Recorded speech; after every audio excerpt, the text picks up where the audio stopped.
સવારે જે સફાઈ કામદાર આવે પહેલા પ્લાસ્ટિક હવના એરિયામાંથી પહેલું પ્લાસ્ટિક લઈ લે જો જે હોય, અને જે રાઇડરના જે પણ માણસો હોય એનું પ્લાસ્ટિક આજુબાજુ બહાર એને ઢગલો કરી આપો. આપણે મદદ એટલી કરીએ કે મારા બંગલામાંથી જેણભા પ્લાસ્ટિક બહાર કાઢીને મૂકે તો બહાર પછી રહે કલેક્ટ કરી લેશે.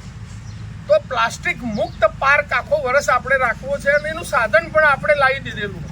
તો આ થેલીમાં ભરી દેવાનો, સિમેન્ટની થેલીમાં હવે પ્લાસ્ટિક આપણે ભરી દઈશું.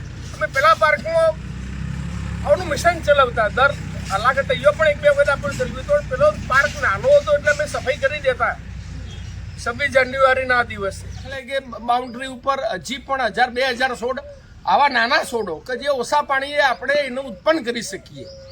તો 1 કરોડ ઝાડ વાવવા માટે બધાના સાથની જરૂર પડશે મારે. તો તમને જો તમારો એરિયા તમને મળ્યો હોય તો મેક્ઝિમમ મને પ્લાન્ટેશન આપ બધા કરી આપો એવી આપ સૌની પાસે હું વિનંતી કરું છું અને તમારી પાસે આશા રાખું છું.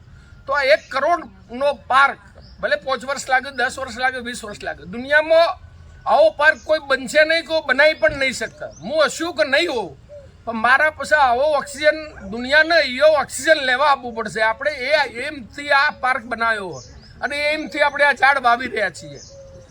તો 1 કરોડ ઝાડ આપણે આ પાર્કમાં આગામી 10 વર્ષમાં ગમે તે કરીને પૂરો કરવો તો એમાં આપ જો પણ જે લેવલે સહકાર હોય એ લેવલે તમે મને સહકાર આપો એવી હું આપની પાસે આશા રાખું છું.